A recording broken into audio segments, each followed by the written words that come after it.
پاکستانیوں کو میں آج کہہ رہا ہوں، تیاری کرو، تیاری کرو آپ سب. اور میں سیاست کی بات نہیں کر رہا، میں حقیقی آزادی کی بات کر رہا ہوں،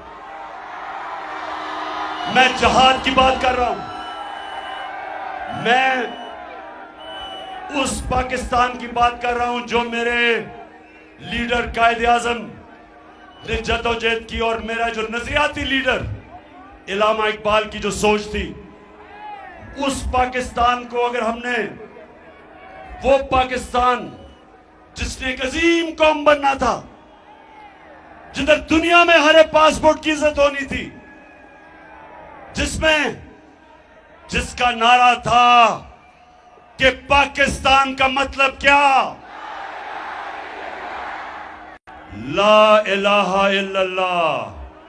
اے اللہ، تیرے سوا ہم کسی کے سامنے نہیں جھکتے، ہم کسی امریکی کے سامنے نہیں جھکتے، ہم کسی ڈاکو کے سامنے نہیں جھکتے، ہم خوف کے بت کے سامنے نہیں جھکتے.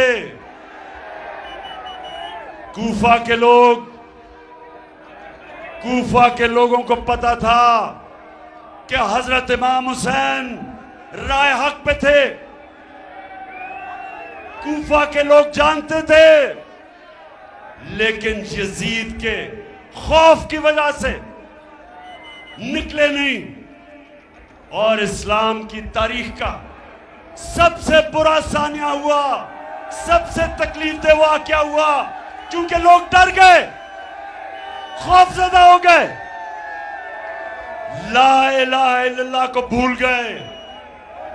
بجائے اللہ کہ تیرے سوا ہم کسی کے سامنے نہیں جھکتے، خوف کے بت کے سامنے جھک گئے اور ظلم ہوا. اسلام کی تاریخ کا سب سے بڑا ثانیہ ہوا. میں آج اب پاکستانیوں کو کہہ رہا ہوں کہ توڑ دو یہ خوف کے بت کو توڑ دو.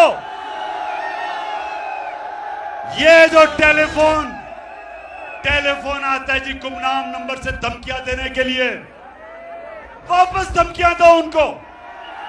جو ڈراتا ہے واپس ڈراؤ اس کو. جو مسٹر ایکس اور مسٹر وائی لوگوں کو دھمکیاں دیتے ہیں، واپس دھمکیاں دو ان کو. یہ ہوتے کون ہیں؟ یہ ہوتے کون ہیں آپ کو ڈرانے والے؟ آپ ہیں اس ملک کی قوم، عوام ہے ملک کا. جو ملک کی قیادت عوام کا فیصلہ ہے. یہ خفیہ نمبروں سے ڈرانا دھمکانا کہ جی ہم یہ کر دیں گے وہ کر دیں، جو کرنا کرو، ہم بھی کریں گے.